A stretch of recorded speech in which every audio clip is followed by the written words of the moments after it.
네, 반장들 반가워요. 비 피해가 크다면서요. 네, 서울은 비는 그쳤죠. 네, 8월 30일 정치부회 시작합니다. 손 반장, 어제 수고 많았고요. 뭘 물어볼까? 원래 오늘 오후 2시에요. 국회 본회의가 예정돼 있었잖아요. 오늘 상당히 우여곡절이 많았다는데 지금 정확한 국회 상황은 어떤 겁니까? 예, 2시부터 하기로 했는데 4시부터 하기로 했다가 네. 4시 반부터 하기로 또 미뤄서 지금 4시 반은 지났잖아요. 네, 시작했어요? 지금 한창 진행이 되고 있습니다. 시작했어요? 네, 하지만 기대됐던 그 쟁점 법안들 통과는 좀 힘들 것 같고요. 비쟁점 법안들 위주로 지금 논의가 진행되고 있다고 합니다. 그래요? 네. 좋습니다. 신 반장, 폼페이오 미 국무장, 미안해, 침이 좀 튀긴 것 같아요. 폼페이오 미 국무, 묻지 마요.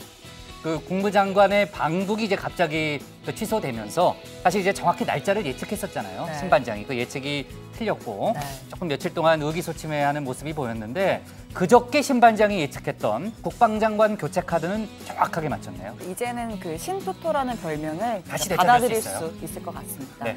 송영무 국방장관 결국은 교체가 됐고 공군 출신의 정경두 현 합참의장이 내정이 됐는데요. 네. 이 정 내정자는 지난번 합참의장 인사청문회 때도 여야 만장일치로 통과가 맞아요. 됐어서 그럼 이번에는 아마 통과 가능성이 이번에도 또 높네요. 무난한 통과가 예상이 됩니다. 좋습니다. 우리 들어가서 얘기를 좀 이어갑시다.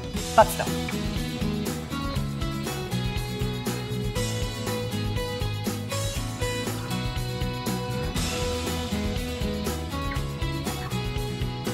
네, 반장들 자리에 앉았으면 정치부회를 시작하죠. 조금 전에 이제 신 반장하고 국방장관 교체에 대해서 얘기를 했지만요. 문재인 대통령이 조금 전인 오후 3시 송영무 장관 교체를 포함한 첫 개각을 단행했습니다. 신 반장이 예상했던 대로 조금 전에 굉장히 잘난 체를 했는데 정경두 합참의장이 후임 장관에 지명이 됐고요. 김상곤 사회부총리 겸 교육부 장관 후임에는 재선인 민주당 윤혜 의원을 발탁했습니다. 이 부분도 신 반장이 그저께 예상했던 카드고요. 또 고용노동부 장관 후보자에는 이재갑 근로복지공단 이사장을, 또 여성가족부 장관 후보자에는 재선의 민주당 진선미 의원을 지명했습니다. 산업통상자원부 장관 후보자에는 성윤모 특구청장을 발탁했죠. 그러니까 5명의 장관이 교체가 됐고요. 조만간에 1명의 장관이 더 교체될 거다라는 그런 얘기도 나왔는데 이따 신 반장 발제 때 이번 개각의 특징과 의미, 또 정치권의 반응을 자세히 짚어보도록 하겠습니다. 자, 오늘 4명의 차관급 인사도 함께 발표가 됐잖아요. 문화재청장에 정재숙 중앙일보 기자가 지명이 됐더라고요. 한겨레 신문 출신이고요. 중앙일보 JTBC에도 있었어요. 기자로 활약했습니다. 저도 같은 부서에서 오랫동안 얼굴을 맞댔어요. 저도 그렇게 보이진 않지만 문화부 기자로서 상당히 오랫동안 또 활동을 했고요. 정재숙 신임 문화재청장이 글을 왜 웃어요? 근데 JTBC에서 문화부장도 했어요. 그게 글을 대단히 잘 쓰는 문화 전문가고요. 대단히 화통한 성격입니다. 술도 더 이상은 얘기하지 않고요. 그리고 이석수 전 특별감찰관이 국정원의 핵심 보직이죠. 예산을 담당하는 기획조정실장에 발탁된 것도 오늘 인사에서 상당히 눈에 띄는 장면입니다. 하여간 개각 관련해서는 신 반장 발제 때 자세히 얘기를 해보고요. 그나저나 정부가 서울 집값을 잡기 위해서 연일 파상 공세를 펼치고 있습니다. 청와대와 범정부가 모두 나서서 순차적으로 시장을 압박하는 그런 형국이고요. 먼저 김현미 국토교통부 장관이 공시가격을 인상할 수 있다 이런 발언을 해서 스타트를 끊었고요. 박원순 서울시장 부분은 저희가 이제 많이 다뤘죠. 용산 여의도 개발 계획을 보류하는 그런 결정을 긴급 기자회견을 통해서 발표를 했습니다. 그리고 오늘이 며칠이죠? 그저께 28일에는 금융당국의 전세 임대사업자 대출 집중 점검 또 발표가 있었고요. 어제는 국세청이 부동산 매매 과정에서 탈세 혐의가 있는 사람들에 대해서 세무조사를 벌이겠다 이렇게 발표를 했는데 오늘은 또 아침부터 고위 당정청 회의가 열렸습니다. 부동산 투기 수요를 억제하기 위한 방안이 집중적으로 논의가 됐는데 전체적으로 종부세를 강화한다는데 공감대를 이뤘고요. 조만간 관련 정책이 발표될 분위기입니다. 자, 오늘 정치부 회의는요. 먼저 고반장 발제를 들어보면서 폭우 피해와 외교안보 이슈를 함께 먼저 정리해 보고요. 이어서 조금 전 얘기했던 개각 얘기를 집중적으로 다루겠습니다. 또 본회의를 앞두고 긴박하게 돌아갔던 국회 상황, 또 오늘 하루 사법부에서 나온 중요한 속보들도 짚어봅니다. 그럼 먼저 고석승 반장의 발제부터 시작하겠습니다.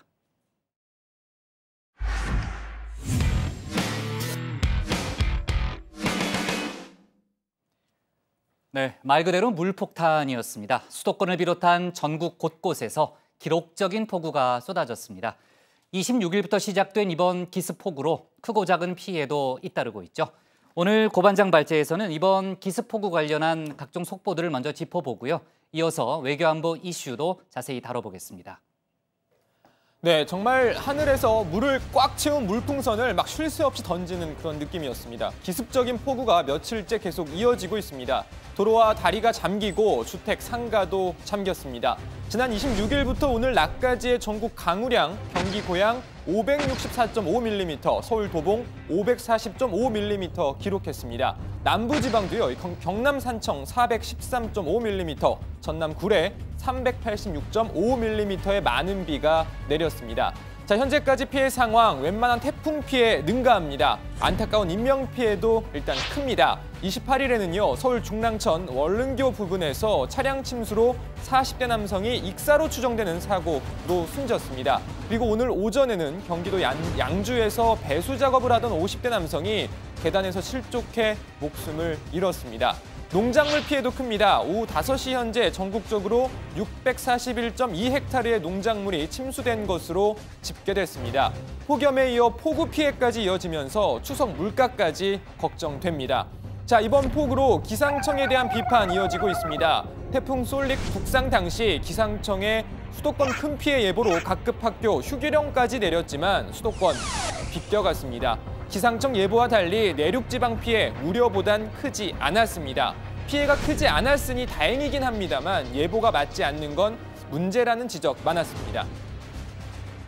충청권을 관통한다고 그래가지고 저 테이프로 다 붙여놓고 딸이 저 빵도 사다 놨더라고요. 왜 그러냐고 그랬더니 비상식량이라나. 그래서 제가 좀 웃기도 했습니다만 저 전국에 그런 현상이 아마 일어났다고 봐요. 그리고 학교는 다 휴교했죠.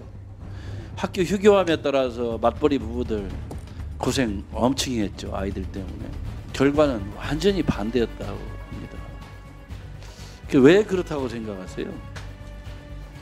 예. 먼저 그 부분에 대해서 기상청을 대신해서 죄송하게 생각합니다. 이렇게 위원님께서 말씀하신 대로 태풍 진로는 그 수치 모델의 그 예측자를 하고 위성 관측자를 하고 또 예보관들의 그 분석을 종합해서 진로를 결정합니다. 네, 참고로 방금 답변을 한 김종석 기상청장, 태풍 쏠릭이 지나간 직후 물러난 남재철 전 청장의 뒤를 이어 지난 26일 임명됐습니다. 갑작스런 기상청장 교체를 두고 쏠릭 예보 때문이라는 분석도 많았습니다. 자, 그런데 새 청장이 취임하자마자 기습폭우로 기상청 또 논란이 되고 있습니다. 일부 지역에서 폭우가 쏟아진 뒤에야 부랴부랴 호우경보를 발령했다는 겁니다. 자, 이런 와중에 기상청 예보국장이 기자들에게 보낸 문자 메시지도 화제가 되고 있습니다.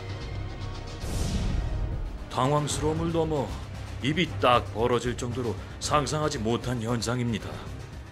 지식과 상식에 대해 다시 생각 중입니다. 네, 비 소식은 들어가서 더 전해드리고요. 자, 밀당 선수 트럼프 미국 대통령 이야기도 좀 해보겠습니다. 어제 전해드렸죠. 매티스 미국 국방장관 한미 연합훈련을 재개하겠다는 뉘앙스의 발언을 내놔 논란이 일었습니다. 자, 그런데 트럼프 대통령 하루 만에 김정은과 사이가 좋다 이렇게 강조했습니다. I have a fantastic relationship with Chairman Kim, as you probably know, and we're just going to have to see how it all ends up. 자, 또 백악관 별도 성명을 통해 한미 연합훈련에 큰 돈을 쓸 필요가 없다고 강조하기도 했습니다. 트럼프 대통령은 김정은과의 관계가 매우 좋고 따뜻한 것이라고 믿습니다. 현 시점에서 미한 연합 군사훈련에 큰 돈을 쓸 이유가 없습니다. 트럼프 대통령이 선택한다면 한국, 일본과 연합훈련을 곧바로 시작할 수 있습니다. 만약 그렇게 한다면 이는 과거 어느 때보다 훨씬 더 큰 규모가 될 것입니다. 네, 트럼프 대통령의 발언과 함께 매티스 장관도 수위 조절에 나선 모양새입니다. 매티스 장관은 성명을 통해 북미 정상회담 이후 우리의 군사적 태세는 변하지 않았다. 앞으로의 훈련을 중단하는 것에 대한 어떠한 결정도 내려지지 않았다고 말했습니다. 자, 대신 트럼프 대통령 또 중국을 압박했습니다. 나는 북한이랑 잘하고 있고 또 잘할 수 있는데 중국이 문제다. 이렇게 말한 겁니다. I think we're doing well with North Korea. We'll have to see. I think part of the North Korean problem is caused by our trade disputes with China. 자, 요즘 트럼프 대통령의 북한 언급 매번 기승전 중국으로 끝납니다. 미중 간의 무역 전쟁이 북미, 남북미중 비핵화 협상의 중요 이슈로 이제 자리 잡은 모양새입니다. 자, 관련 내용 들어가서 전해드리겠습니다. 그리고 참고로 오늘 저희 다정의 점심 제1 풀었습니다. 햄버거 먹었습니다. 원팀이니까 신반장도 오늘은 닭가슴살 대신 햄버거 함께 먹었습니다. 자, 아무튼 오늘 발전 이렇게 평화롭게 정리하겠습니다. 트럼프, 김정은과 좋은 관계, 문제는 대중무역 분쟁. 난 또 마지막에 갑자기 또 햄버거 얘기를 왜 꺼내나 했더니 어제 그 도시락 얘기하는 거였군요. 점심 메뉴. 아니 근데 그렇죠? 진짜 그 고석승 반장이 자꾸 무리수를 두는 게 점점 최종역화 돼가는 것 같아서 그럼 우리가 막아야 되지 않아요? 우려스럽습니다. 예. 아무튼 뭐 아침부터 계속 뭐 햄버거 노래를 부르더라고요. 네.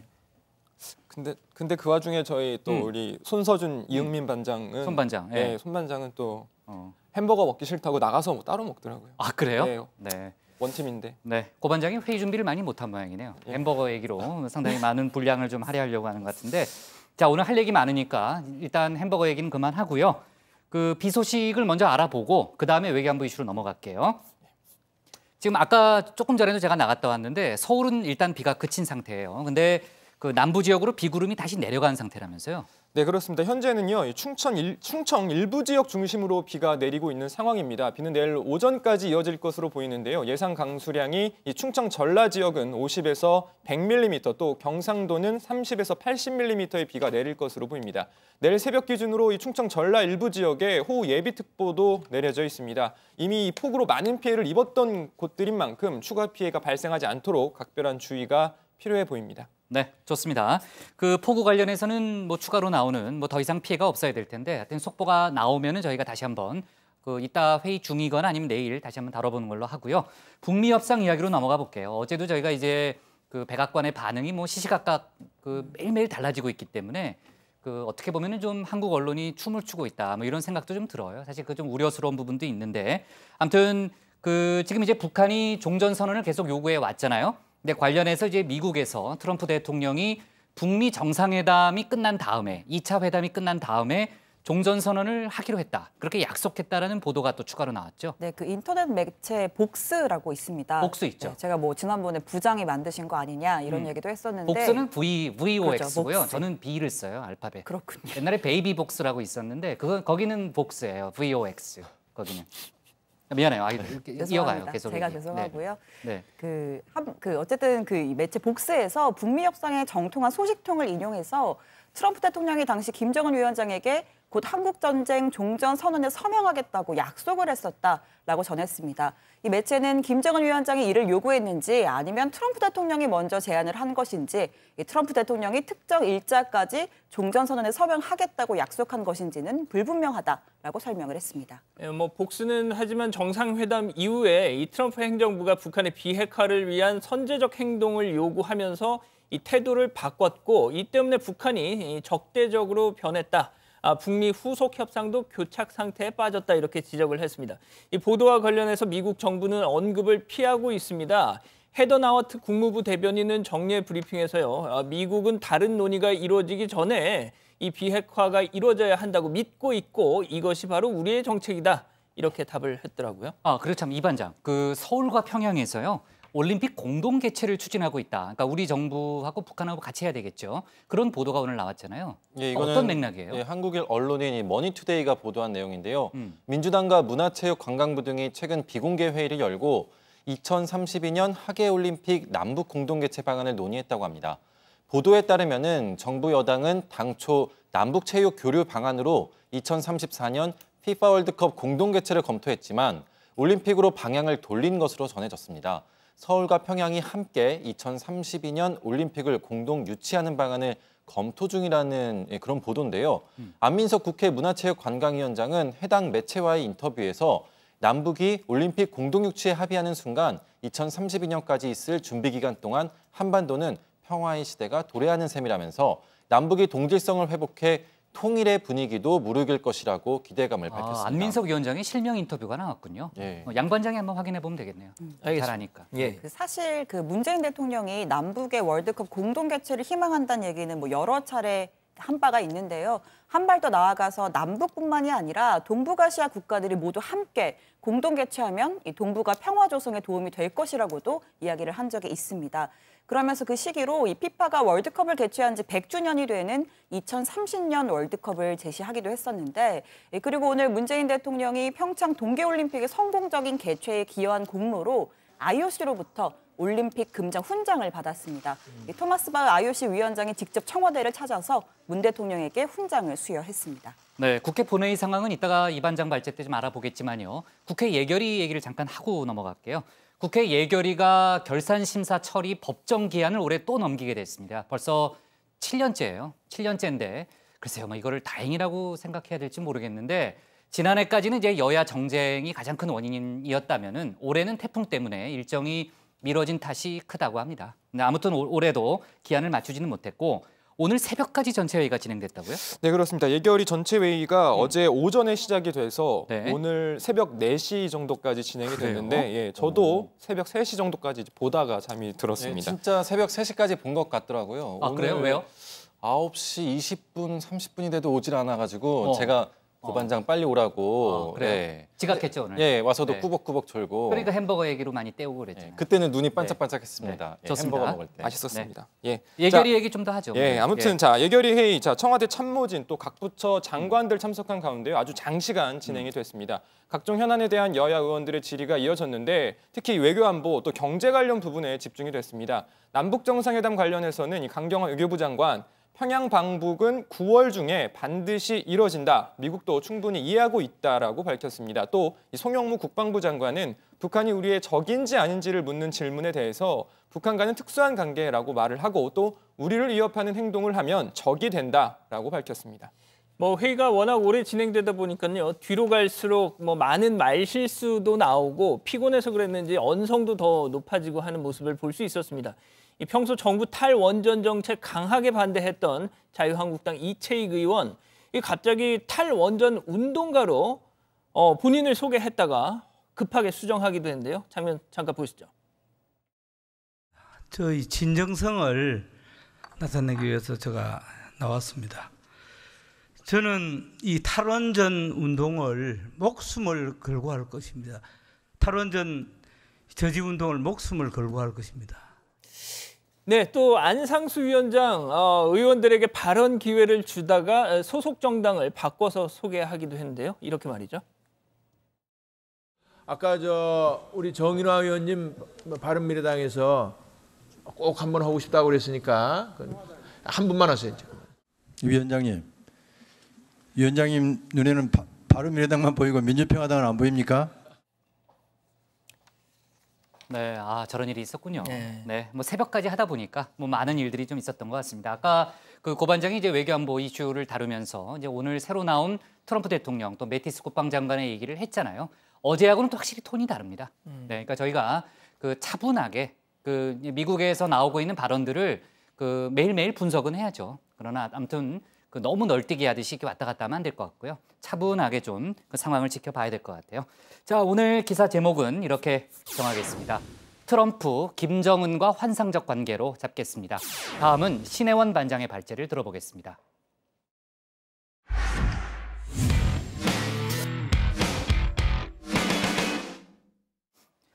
네, 아까 시작할 때 간단히 다뤘습니다만 문재인 대통령이 오늘 오후 3시 청와대 2기 내각 구성을 위한 개각을 단행했습니다. 교육, 국방, 산업을 비롯한 5개 부처 수장이 교체된 중폭 개각이었죠. 또 문재인 대통령은 오늘 전국 시도지사들과 간담회를 갖고 중앙과 지방정부의 일자리 협치도 당부했습니다. 오늘 청와대 발제에서는 개각 소식과 일자리, 부동산 등 정부의 경제정책 관련 소식을 함께 짚어보겠습니다.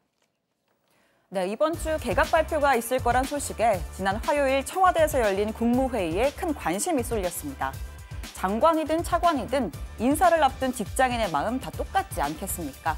카메라에는 장관들의 목소리가 담기진 않았지만 이번엔 남으세요? 느낌이 쎄합니다. 이런 대화들이 오고 가지 않았을까요? 자, 이날 카메라에 원샷을 받은 인사인 김상곤 부총리, 그리고 김영주 고용노동부 장관, 송영무 국방장관까지 모두 이번 개각 대상에 포함됐습니다. 자, 정리를 해보겠습니다. 이번 개각은 총 5개 부처, 개각 시기가 당초 예상보다 늦춰지면서 규모도 다소 커진 중폭 개각이었습니다. 사회부총리 겸 교육부 장관은 민주당 유은혜 의원, 국방부엔 정경두 합참의장, 산업통상자원부엔 성윤모 특허청장, 고용노동부엔 이재갑 근로복지공단 이사장이, 그리고 마지막으로 여성가족부엔 민주당 진선미 의원이 지명됐습니다. 자, 몇 가지 키워드가 보입니다. 가능성이 낮아진 협치 내각은 과감하게 포기하고 정부 정책에 힘을 실어줄 현역 여권 인사를 입각시켰습니다. 또 문 대통령 공약인 여성 장관 30%의 비율도 얼추 유지를 했고요. 이 소득주도 성장은 옳은 방향이다라고 공언을 한 만큼 김동연 경제부총리는 유임시키되 산업부와 고용부에서 변화를 줬습니다. 물론 모든 부처가 다 똑같이 중요하지만 그중에서도 눈에 띄는 곳이 있습니다. 먼저 국방부인데요. 송영무 장관 과도한 솔직함과 인간미를 발산하면서 우리 기자들에게 항상 일용할 양식을 줬습니다. 식사 전에 베이비와 미니스 같은 짝꿍 서비스를 접하죠. They do say that speeches and women's skirts are shorter the better. 김관진 전 장관 이렇게 석방된 데에 대해서 짧게 소회가 좀 어떻습니까? 소회라기보다는 참 다행이다. 같은 동료로 같이 근무했기 때문에 그렇게 생각하고 있습니다. 김정인 교수에 대한 얘기는 월락 자유분방하는 사람이기 때문에 저 사람하고는 상대에서는 될 사람이 아니구나. 네, 잇따른 구설에 청와대가 공개 질책까지 했지만 국방 개혁에 대한 송 장관의 확고한 의지만큼은 모두가 인정하는 바였습니다. 아마도 이 사건만 없었다면 국방개혁 2.0이 완수될 때까지 송 장관이 유임됐을지도 모릅니다. 기무사의 계엄령 문건과 관련해서 보고 누락 논란이 불거진 겁니다. 과연 국가와 또 그때 그 시기적으로 도움이 되겠는가. 저 혼자 대단한 정부적 판단을 뭐 이렇게 표현을 했는데 그거는 장관으로서 후회 없고 지금도 또 그런 상황이 난다면 그렇게 결심을 할 것입니다. 예. 네, 여기에 초유의 군 하극상 논란까지 번지면서 송 장관으로는 영이 서지 않는다는 기류가 최근에 우세해졌습니다. 문 대통령은 이번에도 육군 출신이 아닌 공군 출신 정경두 합참의장을 후임으로 낙점했습니다. 정성과 혼을 다하여 대통령님의 통수 지침인 강한 안보, 책임 국방을 달성하는 데 최선의 노력을 다하겠습니다. 또 신임 방사청장엔 왕정홍 감사원 사무총장을 지명했습니다. 마리논 헬기 등 국산 무기 관련 사고에 대한 철저한 진상규명과 방산 비리를 척결하겠다는 의지입니다. 국방 수뇌부를 대폭 물갈이하면서 어수선해진 기강을 다잡고 국방개혁을 끝까지 밀어붙이겠다는 뜻으로 풀이가 됩니다. 자, 이번에는 교육부입니다. 김상곤 부총리 겸 교육부 장관, 대입제도 개편을 둘러싼 책임론을 피해가지 못했습니다. 국가교육회의가 국문화 과정을 통해서 수능 상대평가 정시 확대안을 교육부에 권고했는데 결과적으로는 논란만 키운 채 기존과 별반 다를 것 없는 개편안을 내는데 그쳤기 때문입니다. 대입 문제에 있어 국민 모두가 만족하실 수 있는 정답은 없습니다. 국민의 눈높이에 맞는 방안을 마련하기 위해 교육부와 국가교육회의는 최선을 다했습니다. 새로 지명된 유은혜 의원은 7년째 국회 교문위에서 현재는 민주당의 간사 역할도 맡고 있습니다. 민주당 역사교과서 국정화 저지투기 위원장으로도 활동했었습니다. 하시면 되죠. 지금 저한테 왜 큰 소리를 치십니까? 아니 본인 일을 제일 잘하는데 유 의원님이 질문했잖아요. 뭘 무슨 질문해요? 잠깐만. 제가 신체상에 조금 이기동 원장이 시간 좀 넘쳐주십시오. 앉으세요. 이 들어와서. 네, 당시에 굉장히 화제가 됐던 국정감사였죠. 이 유 의원은 김현미 국토부 장관과는 동갑내기 친구기도 한데요. 문재인 대통령의 민주당 대표 시절 각각 당 대변인과 대표 비서실장을 맡아서 신임을 쌓았습니다. 중요한 시기에 아주 또 이렇게 중요한 역할을 직책을 맡게 돼서 굉장히 무겁습니다. 무거운 책임감으로 받아들이고 먼저 성실하게 인사청문회부터 준비하도록 하겠습니다. 네, 오늘 청와대 발제 이렇게 정리하겠습니다. 청와대 2기 중폭 개각, 교육, 국방 등 5개 부처 수장 교체입니다. 네, 마지막에 나온 유은혜 교육부 장관 후보자, 교육부총리 후보자는 그 청와대 아까 설명을 들어보니까 정말 소통과 정무 감각을 두루 갖췄다 이런 차원에서 인사를 했다는 그런 설명이고요.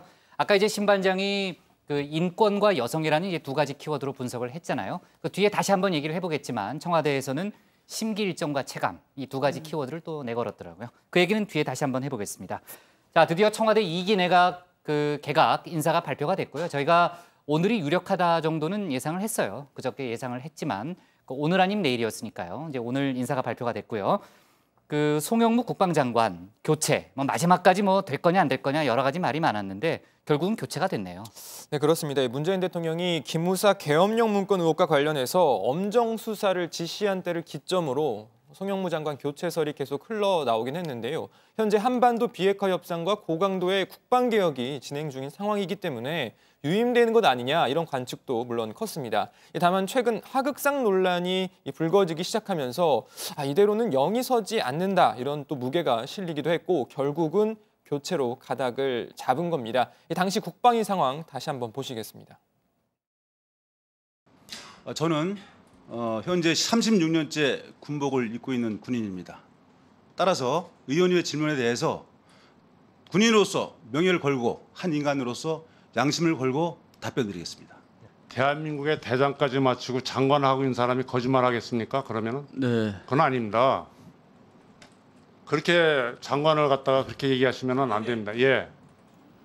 네, 현직 기무부대장, 즉 대령이 장관에게 공개석상에서 이런 이야기까지 한 것을 두고 하극상을 넘어서 정말 갈 때까지 갔다 이런 얘기까지 나오기도 했습니다. 네, 다만 문 대통령의 의지가 확고한 만큼 차기 장관 체제에서도 기무사 개혁, 방산비리 척결과 같은 군 개혁은 계속해서 속도를 낼 전망입니다.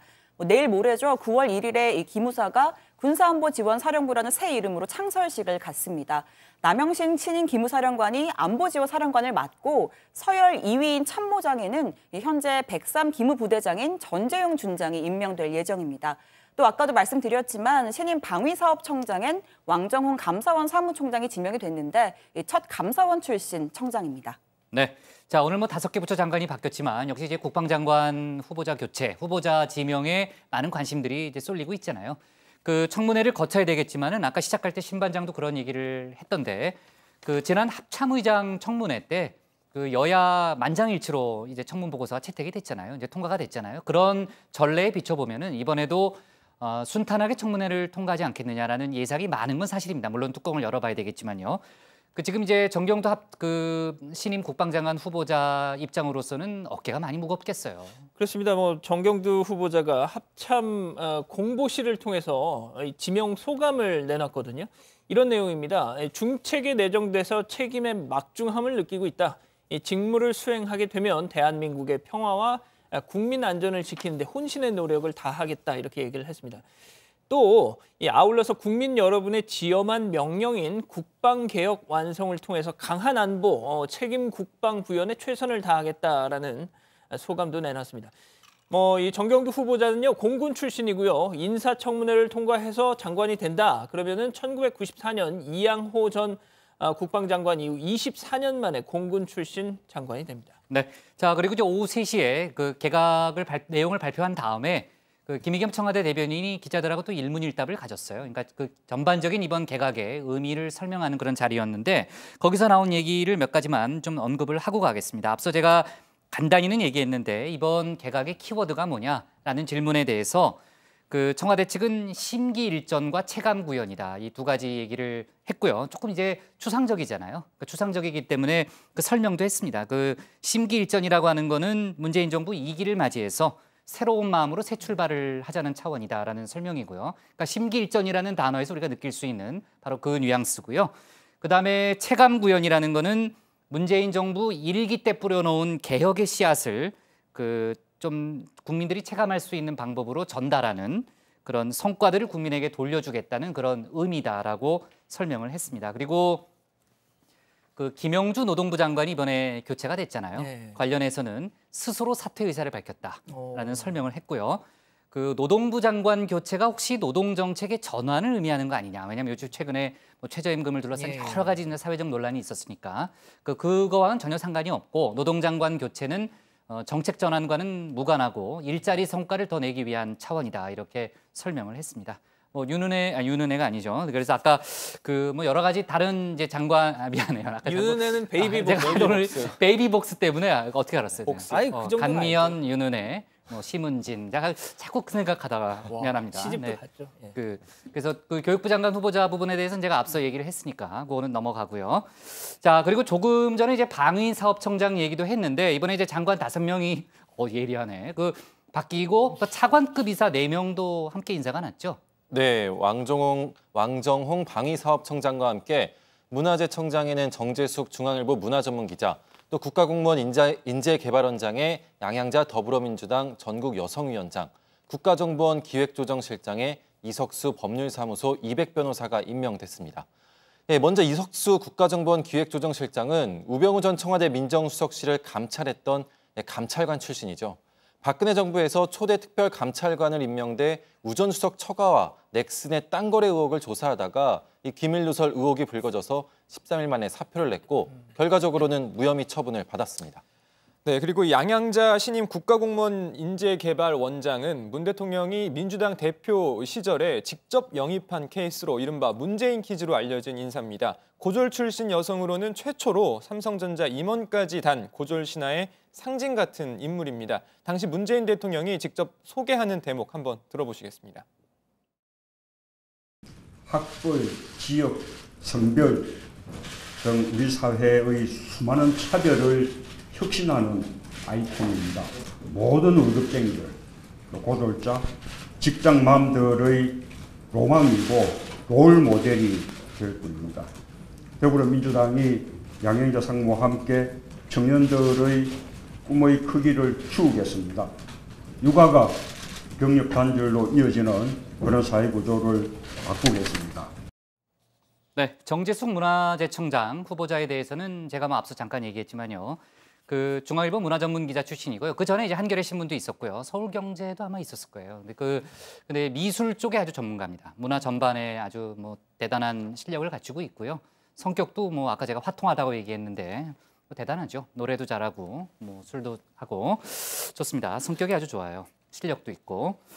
자, 개각 얘기는 여기까지 하고 그 문재인 대통령이 오늘 전국 시도지사들과 간담회를 가졌습니다. 중앙정부와 지방정부 간의 일자리 협치 부분을 아주 강조하더라고요. 네, 문 대통령이 오늘 청와대에서 민선 7기 17개 시도지사와 간담회를 개최하고 일자리 창출을 위한 정부와 지자체 간의 강력한 협업을 당부했습니다. 일자리 예산이 실효를 거두려면 정부와 지자체 간 협업이 필요하고 그 협업은 지역의 필요와 여건에 맞춰서 추진돼야 한다는 건데요. 특히 중앙정부에서부터 내려가는 하향식 방식은 결실을 맺는 데 한계가 있다면서 지역에서 기획 주도하고 정부는 평가와 지원을 하는 상향식 소통 방법으로 이 패러다임을 바꿔야 한다고 강조했습니다. 들어보시죠. 이제 패러다임 자체를 바꿔야 할 때입니다.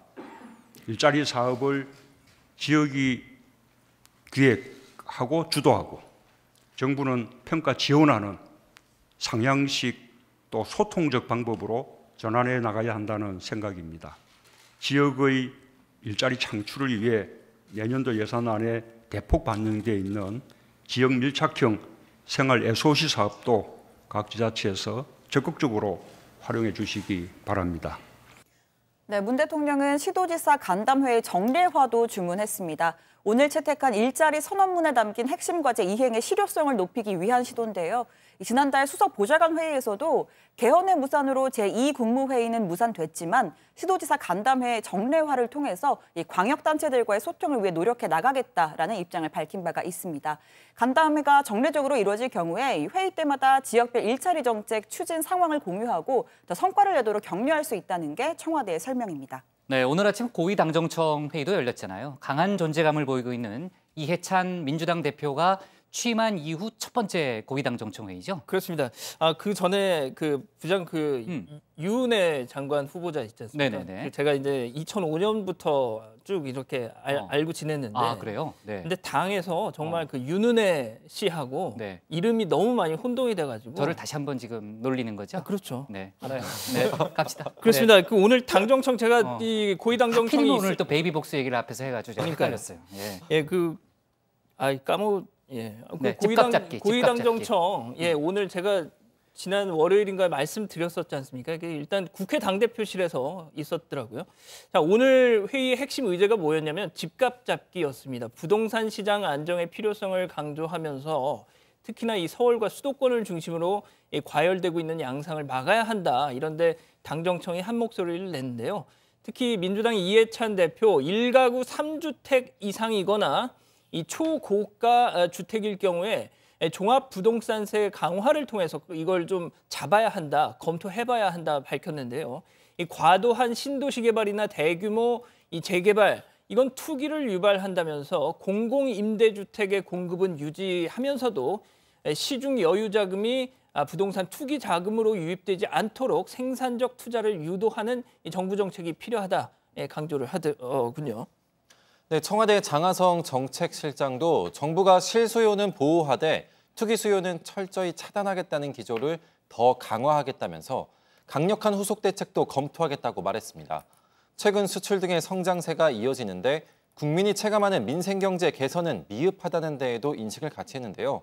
소득주도 성장과 혁신 성장, 공정경제 등 이 3대 경제정책 기조를 흔들림 없이 추진하기로 했습니다.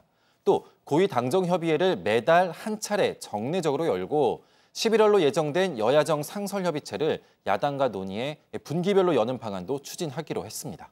네, 그리고 어제 저희가 이제 회의 때 고석승 반장이 그 이슈를 다뤘는데 장하성 정책실장하고요, 김동연 경제부총리가 어제 저녁에 만났잖아요. 당연히 고 반장이 늦게까지 남아서 취재를 했을 텐데 주목할 만한 장면이 있었어요. 네, 일단은 참 그 두 사람의 만남이 이렇게 화제가 되는 것부터가 좀 아이러니한 겁니다. 어제 고 반장도 그런 얘기 했잖아요. 뉴스룸에 나와서 김동연 부총리도 직접 이야기를 한 부분이긴 한데 어쨌든 이렇게 투톱 간 갈등설이 불거진 만큼 관심이 많이 쏠릴 수밖에 없었습니다. 회동은 비공개로 진행됐지만 맨 처음 만나서 인사를 나누는 분위기는 화기애애했습니다. 잠깐 보시겠습니다. 재벌들하고 싸울 때, 소액주 운동할 때, 특히 삼성, 그쪽에 항시 김현장이 대리하는 법률 법인이었는데 별로인 것 같은데. 얼마에 2번 받는 거예요, 그죠? 네, 얼마에 2번. 왜? 이거 거의 매일 전화로 통화하고 있는데 얘기를 했거든요. 이게 무슨 거리가 왜 되는지 모르겠어요.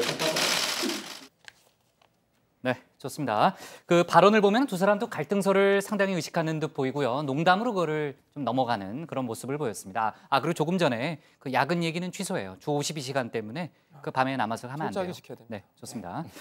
자, 오늘 청와대 발제는요, 이렇게 잡을게요. 교육이 아닙니다. 교육 유은혜 국방 정경도 청와대 중폭 개각으로 잡겠습니다. 다음은 양원보 반장의 발제를 들어보겠습니다.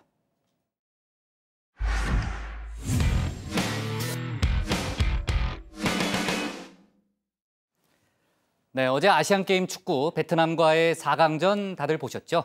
아마도 정치부회의 끝까지 보시고 정치부회의 끝나자마자 보시느라고 이승우 선수의 첫 번째 골 장면은 직접 보시지 못한 분들도 있을 텐데 그분들께는 정말 감사드리고요. 정치부회의가 쉬는 토요일 운명의 라이벌 일본과 금메달을 놓고 결승전을 벌이게 됐습니다.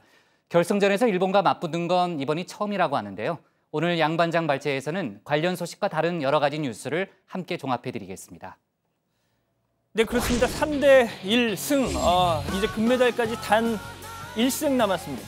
왜 정치부에서 자꾸 상관도 없는 축구 얘기하느냐. 너무 타박하지 말아주십시오. 오늘은 좋은 날 아닙니까? 다시 말씀드리지만 저희 반장들 중에는 손흥민 닮은, 좀 비춰주시죠. 사람들이 저렇게 있지 않습니까? 자, 저는 무엇보다도요, 이 베트남 현지 반응이, 그만 잡아주시고요. 베트남 현지 반응이 정말 궁금했습니다. 우리도 경험했던 거지만 2002년 한일 월드컵 당시에 히딩크 매직, 정말 파죽지세로 쭉쭉 올라가니까 4강전에서 독일도 당연히 이길 줄 알았는데 1대 0으로 졌을 때 정말 온 나라 전체가 허탈함, 맥빠짐 이거 싫어하냐 했던 기억이 아직도 저는 생생합니다. 자, 베트남 현지 소식을 전해주는 우리 교민이 운영하는 인터넷 TV 코이 TV가요. 어제 베트남 호치민시 응우옌 후에 광장에서 있었던 길거리 응원 장면을 직접 찍었습니다. 보면서 설명을 드리죠. 자, 정말 사람 많습니다. 네, 경기 시작 전에 소감을 한번 들어봤는데요. 이렇게 말이죠. Em nghĩ là Việt Nam sẽ thắng. Tất nhiên là Việt Nam thắng rồi. Mình tin tưởng là Park Hang-seo sẽ dẫn đội tuyển Việt Nam vào chung kết. Tất nhiên là Việt Nam rồi. Không có nổi người tuyệt vời thôi. 네, 경기 이제 시작이 됩니다. 박항서 감독이 카메라에 이렇게 잡히니까 제 소리 보십시오. 역시 뭐 인기 최고입니다. 자, 그런데 이승우 선수가 골을 넣었어요. 그러니까 뭐 지금 장탄식이 막 나옵니다. 베트남 응원단 시무룩, 배무룩, 네, 조용합니다. 자, 이후에 베트남이 반격을 하죠. 뭐 난리 납니다. 박수 치고 좋아하죠. 자, 하지만 곧바로 또 황의조 선수의 추가골.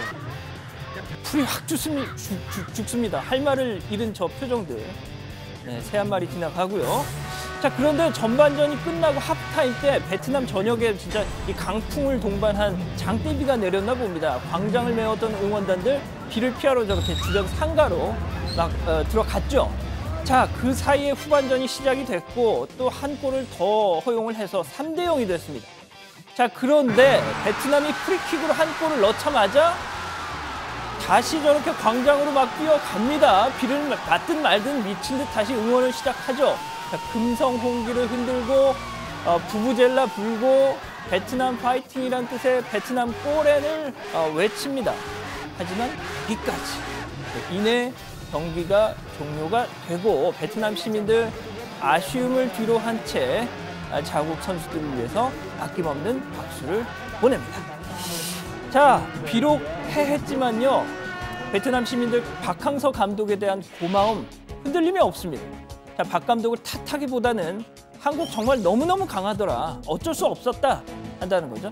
더 재밌는 건 어젯밤 이 박항서라는 이 이름으로 된 SNS 계정에 자, 경기에서 이길 수 없었다. 정말 죄송하다. 모든 책임 나한테 있다. 이런 글이 올라오자 그런 말씀 마셔라. 당신이 자랑스럽다. 귀하해달라. 사랑한다.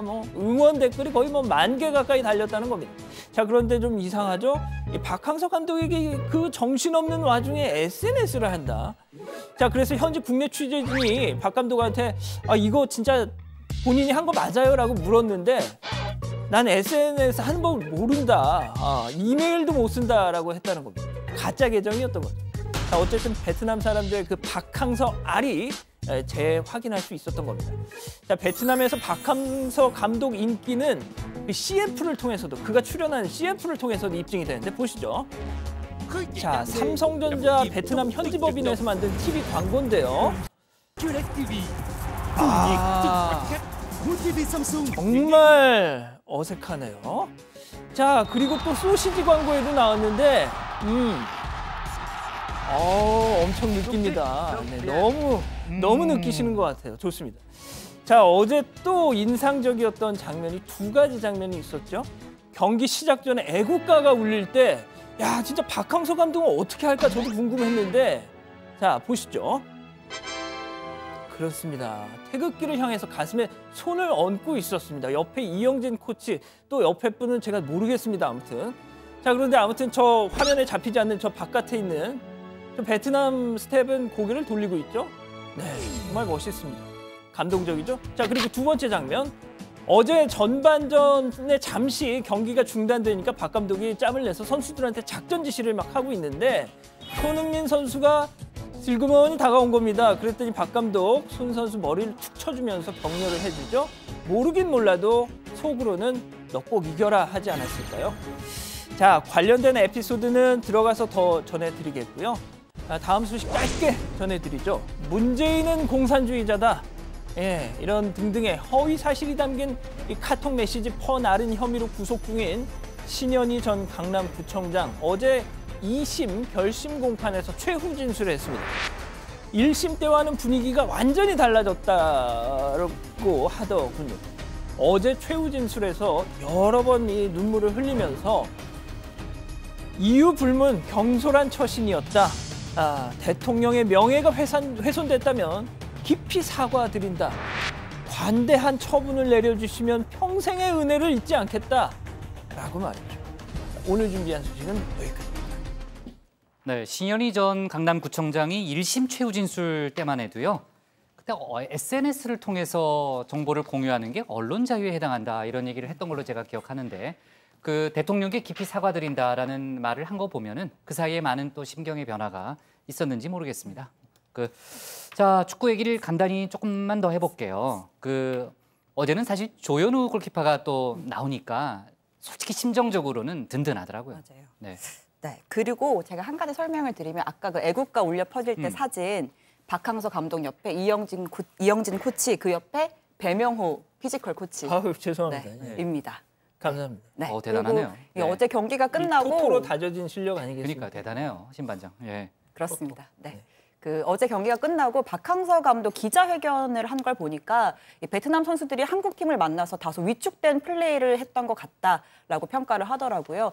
그런데다 초반에 실점을 하면서 제 실력을 발휘하지 못했다라고 하던데 실제로 하프타임 때 이영진 코치가 왜 이렇게 얼어있냐라고 하면서 좀 선수들을 다그쳤다고도 합니다. 그런데 축구라는 스포츠가 워낙 멘탈이 미치는 영향이 크기 때문에 그럴 수밖에 없었던 측면도 있는 것 같고 우리도 월드컵에서 강팀을 만나면 주눅이 들지만 독일은 2대0으로 이겼었고요.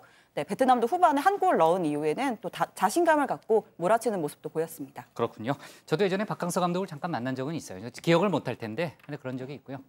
성낙송 사법연수원장이라고 있는데 거기 이제 외삼촌이에요. 아마 나이는 둘이 동갑일 겁니다. 아마 그랬고 예전에 이제 제가 법원 출입할 때 그때 수원 삼성 코치할 때 한번 법원 기자들이 한번 놀러 간 적이 있어요. 네, 좋습니다. 그 얘기는 관계 없는 얘기고요. 그러네요.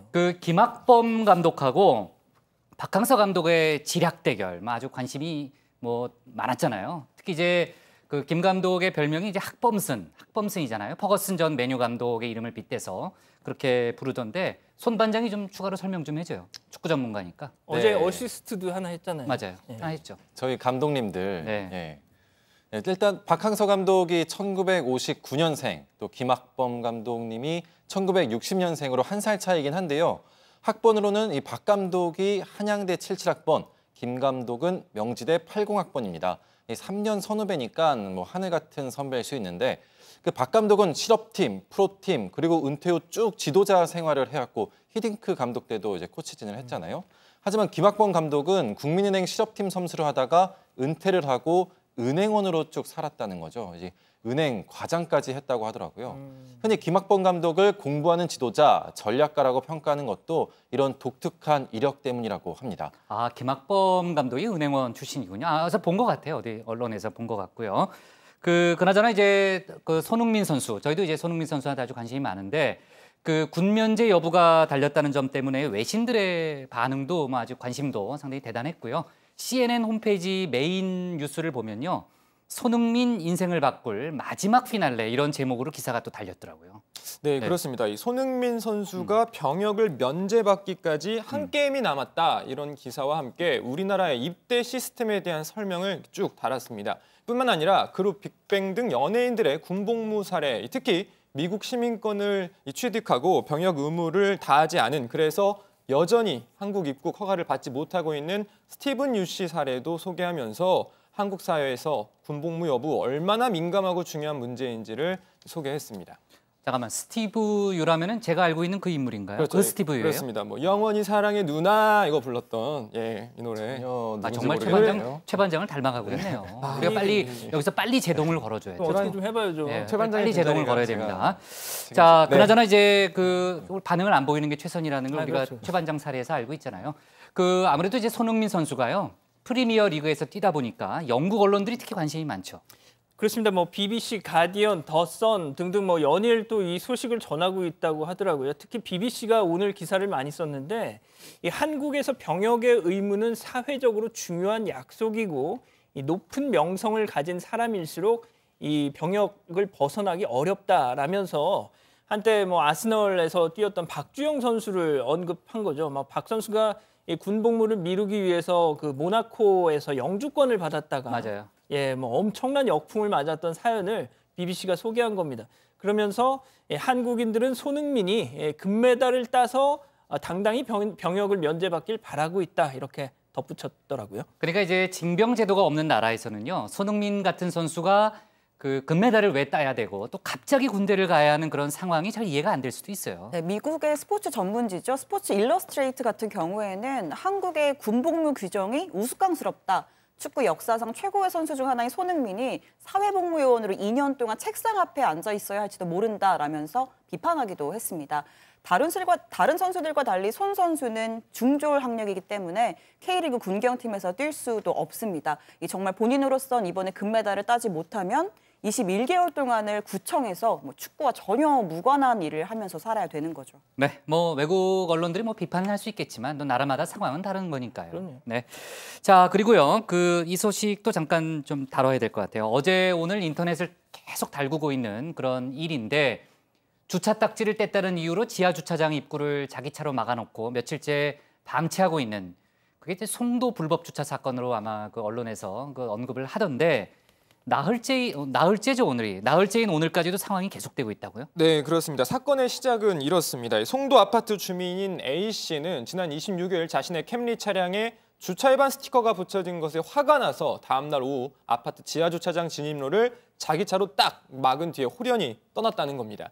그 차에 아파트 주차 비표가 부착돼 있지 않아서 관리사무소가 외부 차량으로 오인해서 주차 딱지를 붙였다는 건데, 자 이후에 어떻게 된지 다 아실 겁니다. 입구를 막아놨으니 주차 대란 벌어졌습니다. 사유지라 경찰이 견인도 못하고 하는 수 없이 주민들이 차를 직접 들어서 근처 인도로 옮겨놓고 바퀴에 휠락을 걸었다고 합니다. 네. 근데 여러 가지 언론 보도를 보니까요, A 씨가 몰래 차에서 골프백만 빼서 사라졌다, 뭐 그런 뉴스도 있더라고요. 네, 그렇습니다. 전화도 받지 않던 이 차 주인이 밤에 몰래 와서 이 골프백만 빼가서 자취를 감추니까 이 주민들은 더 화가 나기 시작한 거죠. 그래서 그 차량에 경고문을 부착했다고 합니다. 만약 경비원과 주민들에게 사과를 하지 않으면은 당신의 신상을 공개하겠다고 말이죠. 또 차주인을 비난하는 내용의 메모지들을 붙이는 캠페인도 현재 계속 벌어지고 있다고 합니다. 메모지가 차를 많이 덮었네요. 제가 보기에는 가장 최고의 메모는 바로 이겁니다. 차 번호판이 보로 시작하나 봅니다. 그 앞에 바자만 써 넣었는데요. 바로 바보라고 해놓은 거죠. 네, 그렇게 얘기 안 해도 뭐 다 알아들었는데요. 굳이 뭐 다 끝까지 얘기할 필요는 없어요. 예. 되게 아무튼 가장 지금 제가 이걸 준비하면서 계속 속보를 챙기고 있는데요. 네.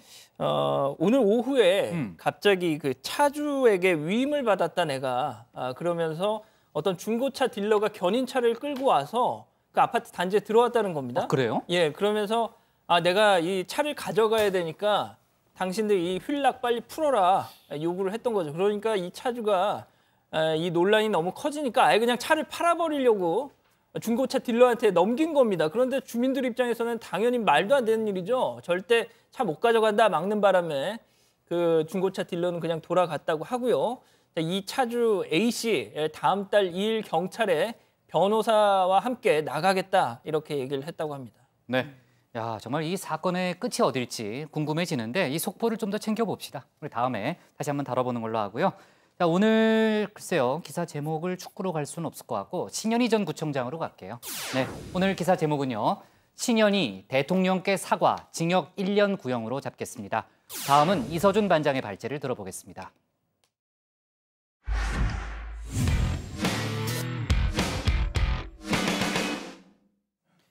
네, 정말 오늘 우여곡절이 많았는데요. 8월 임시국회 마지막 본회의가 오후 4시 반쯤부터 열리고 있습니다.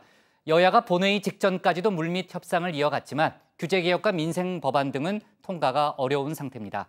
오늘 여당 발제에서는 아침부터 정신없이 돌아갔던 국회 상황을 자세히 정리해 보겠습니다. 예, 어제는 축구 경기 보느라 채널 돌리신 가정의 가족 여러분 이해합니다. 저도 어제 정치부 회의 끝나자마자 축구부터 틀었습니다. 우리 손 반장이 맞춰봐요, 손 반장이. 저는 2대0 승에 걸겠습니다. 2대0? 손흥민 우리가 이긴다? 선수 1골 1도움 예상합니다. 손흥민 선수 입장에서 많이 얘기를 하네요. 네. 자, 고생했습니다. 손반장 축구 보고 있었죠? 예? 축구 보고 있었지? 좀 전에 들었습니다. 조금 전에 들었어요? 다 보여요, 이렇게 하니까. 네, 이제 우승이 눈앞에 보이지 않습니까? 이승우 선수를 돌려서 우승이 눈앞입니다.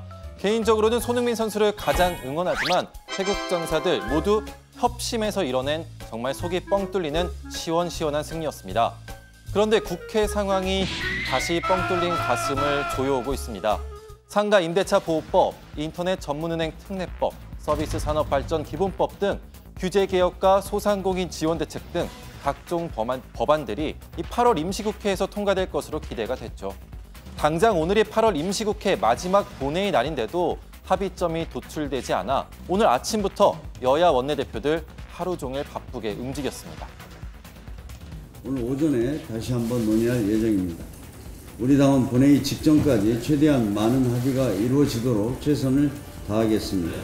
정말 늦게 새벽까지도 홍영표 대표와 조율을 시도하면서 노력을 했습니다만은 아직까지 오늘 본회의 처리까지는 좀 어려운. 역지사지의 자세는 물론이고 무엇보다도 국가 경제의 상황을 감안한 일당 이당의 책임 있는 자세를 촉구합니다. 네, 그래도 상가 임대차 보호법은 계약갱신 청구권을 5년에서 10년으로 연장하기로 여야가 의견 일치를 본 것 같은 분위기였는데 다른 법안들과 연계 처리가 논의되고 있어서 함께 통과가 불투명해졌습니다. 정의당은 다른 법안들과 무관하게 이 소상공인 지원 대책인 상가 임대차 보호법 하나만이라도 오늘 꼭 통과시키자고 목소리를 냈습니다. 다른 법안이 합의되지 않는다면 계약갱신 청구권을 10년으로 연장하기로 이미 의견을 좁힌 상가 임대차 보호법이라도 통과시켜야 합니다. 교섭단체들은 수많은 자영업자와 중소상인들이 이 법의 통과를 위해 국회만 쳐다보고 있다는 것을 잊어서는 안 될 것입니다. 가장 관심이 집중되는 법안은 문재인 대통령이 직접 규제개혁 행사까지 열었던 인터넷 전문은행 특례법입니다. 문 대통령은 이 행사 자리에 여당 지도부까지 불러서 법안 처리를 간절히 부탁을 했었죠. 인터넷 전문은행 규제 혁신은 금융 분야와 신산업의 혁신 성장으로 이어져 대한민국 경제 성장의 새로운 물줄기가 될 것입니다. 그 길을 정부와 국회가 함께 열기를 바랍니다. 국회가 나서서 입법으로 뒷받침해 주기를 기대합니다.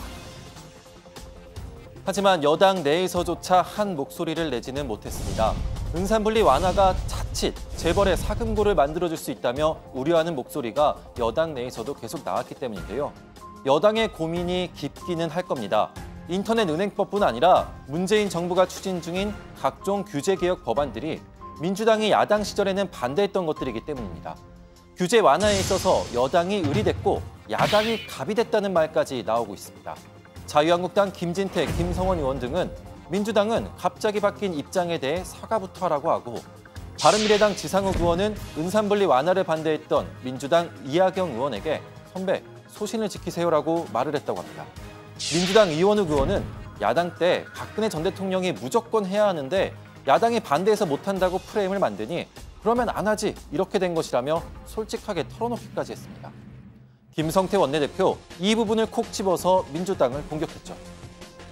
입장이 지금 바뀌어 있습니다. 더러 민주당 입장에서는 과거의 야당 시절에 이 규제의 대못을 그대로 유지함으로써 지금 여러 가지 어려운 여건을 인식하지 못하는 그 누를 계속 범하고 있습니다. 결국 본회의 시작 직전 3당 원내대표가 모여서 주요 법안들 모두 통과가 어렵게 됐다는 기자회견을 열었습니다. 인터넷 전문 은행법, 규제 프리존 및 지역 특구법, 서비스 산업 발전 기본법, 기업 구조조정 촉진에 관한 법률, 상가 임대차 보호법, 이런 내용들의 법안들이 오늘 여야 간의 국회 본회의에서 원만히 처리하기로 합의를 했지만은 각 상임위별로 이 법안들에 대한 충분한 협의가 뒷받침되지 못해서 오늘 부득이 본회의 처리가 좀 어려워졌다는 것을 밝혀드립니다.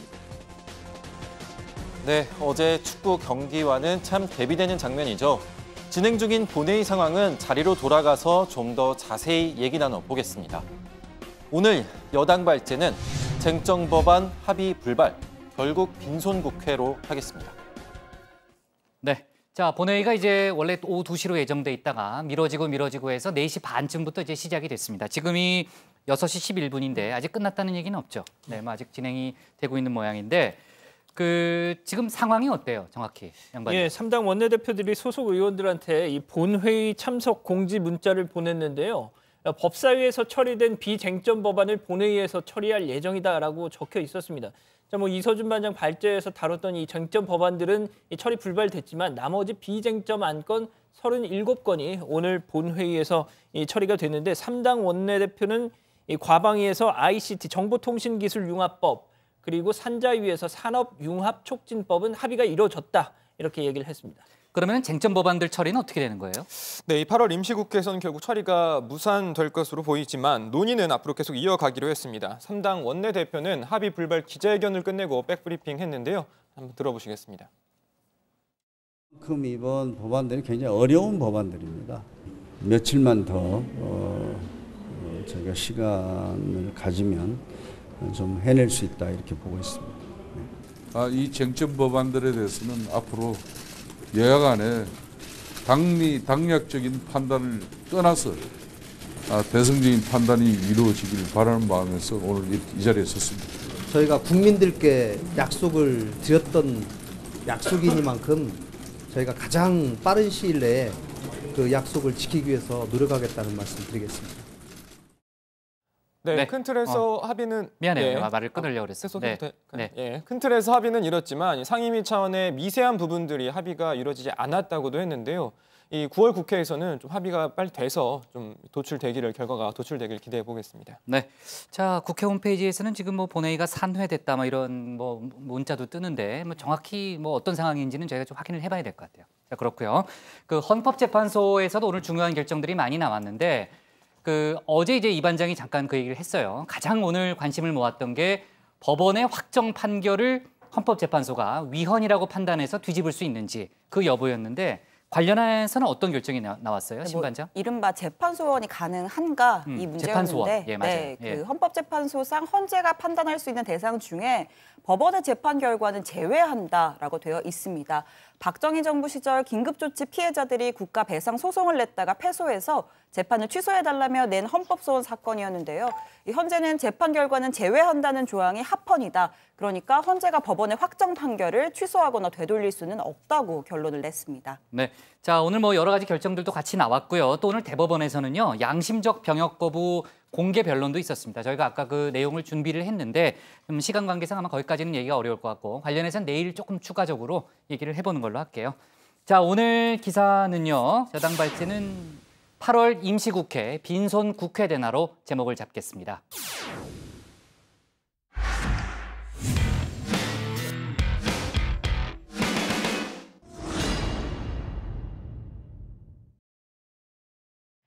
안녕하세요. 톡쏘는 정치의 강정입니다. 지난해 말 국민, 하나, 우리, 대구, 부산, 광주은행 이렇게 6개 은행의 채용 비리를 금감원이 적발하고 올해 초에 검찰에 넘겼습니다.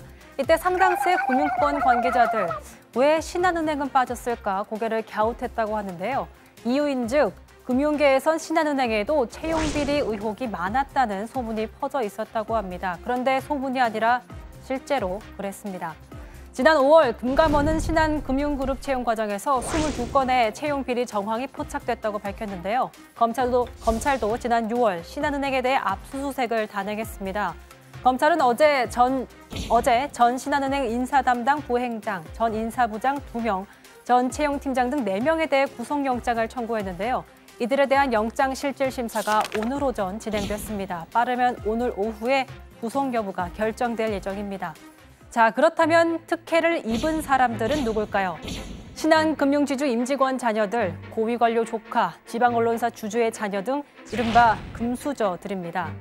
신한은행은 서류 전형 과정 면접 단계에서 요건에 못 미치는데도 금수저 지원자들을 통과시켰고 신한카드는 임직원 자녀의 성적이 지원자 1,114명 중에 663이 합격권인 128등에도 못 미쳤는데 통과시키고 심지어 임원 면접에서 태도가 좀 이상하다, 발표력이 어수선하다 이런 평가를 받는데도 합격을 시켰습니다. 그렇다면 왜 금융권 채용 비리는 끊이지 않는 걸까요? 여기는 BIT라고 하는 사람들도 청탁이 가능한 구조이거든요. 여기는 돈 많은 고객이라는 입장을 가지고, 아니면 특히 입점은행이라든가 시금고은행들이 뭐 이런 거 관계에 있어서 고객 영업 차원에서 해줬다. 그것도 자기들 변명이거든요. 그러니까 그러다 보니까 힘있고 권력은 당연한 거고 재력 있는 고객들조차 하다 보니까 채용비리 범위가 많은 거죠.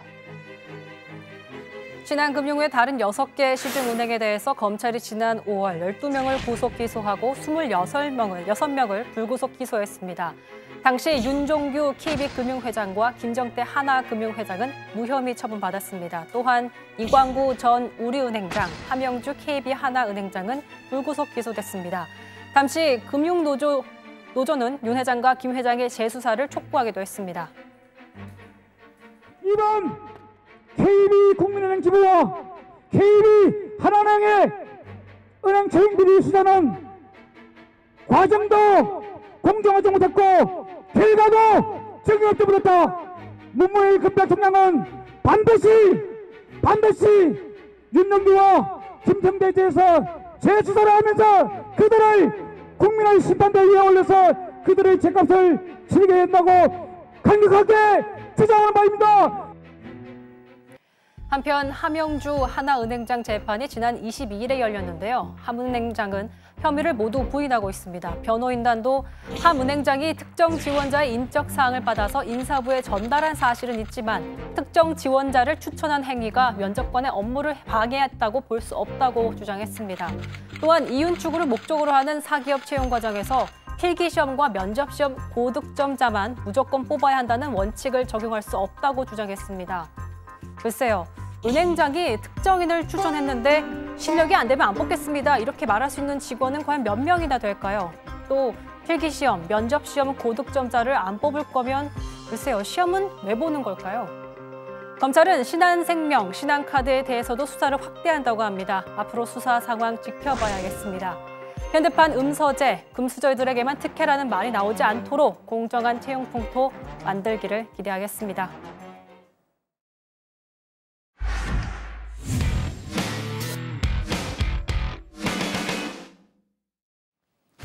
네, 오늘 저희가 고른 한 컷은 BMW 코리아 압수수색, 결함은폐 집중 수사입니다. 경찰이 오늘 서울 중구 BMW 코리아 사무실을 압수수색했습니다.